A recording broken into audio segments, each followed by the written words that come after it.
ஆட்சிக்கு வரப்போறது நம்ம தான், சந்தேகம் இல்ல. இன்னும் 1 மாசத்துல 2 மாசத்துல நம்ம ஆட்சி வந்துரும். வந்த உடனே முதலமைச்சர் அதை 1500 ரூபாயாக உயர்த்தி வழங்குவேன் என்று அறிவித்திருக்கிறார்கள்.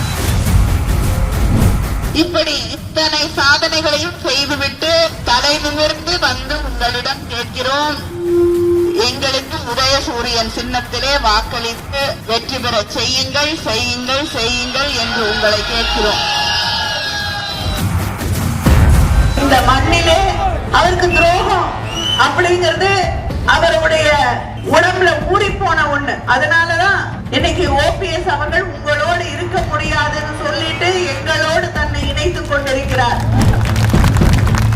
நான் சொல்றேன், தலை நிமிர்ந்து சொல்றேன், எங்களுடைய கிளை கழக செயலாளர் அதிமுக வீட்டு கதவு கூட தட்டி ஏதாவது தேவை இருக்கிறதா என்று அவர்களுக்கு பொருட்களை வழங்கிய பெருமை திராவிட முன்னேற்ற கழகத்திற்கு. அதனால உங்களை நம்பி மக்கள் எந்த காலத்திலும் இருந்ததில்லை.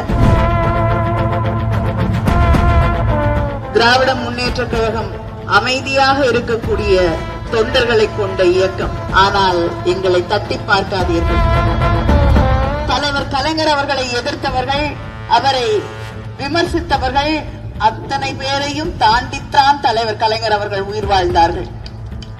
அவரை எதிர்த்தவர்கள் எல்லாம் மறைந்த போது அவர்களுக்கு சென்று மலர் வளையம் வைத்தவர் தலைவர் கலைஞர் அவர்கள்.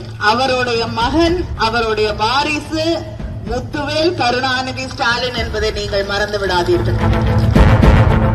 தமிழ்நாட்டு மக்களை மிரட்டி பார்க்கிறார்கள். இது பெரியாருடைய மண், பேரறிஞர் அண்ணாவின் மண், தலைவர் கலைஞருடைய மண். எத்தனையோ மிரட்டல பார்த்திருக்கோம். இந்த மிரட்டலுக்கெல்லாம் அடிய பணியக்கூடியவர்கள் தமிழ்நாட்டிலே இல்ல. நம்ம முதலமைச்சர் சொல்லுவது போல தமிழ்நாடு எப்பயுமே டெல்லிக்கு அவுட் ஆஃப் கண்ட்ரோல் தான்.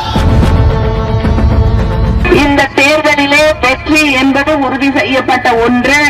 தமிழ்நாட்டிலே இருக்கக்கூடிய மக்கள் மறுபடியும் திராவிட முன்னேற்ற கழக ஆட்சி, திராவிட மாடல் ஆட்சி, நம்முடைய முத்துவேல் கருணாநிதி ஸ்டாலின் அண்ணன் அவர்களுடைய ஆட்சி. அங்க தேர்தல் நடக்கும் போது அங்க ஒண்ணு பேசுறீங்க, இங்க தமிழ்நாட்டுக்கு வந்தோடனே எனக்கு தமிழ்நாடு மாதிரி வேற உலகத்துல வேற ஒண்ணுமே கிடையாது, இங்கே நம்ம ஏமாற்றி விடலாம் என்று நினைக்கிறார்கள். தமிழர்கள் ஏமாற மாட்டார்கள். வாக்களிப்பீர் உதயசூரியன்.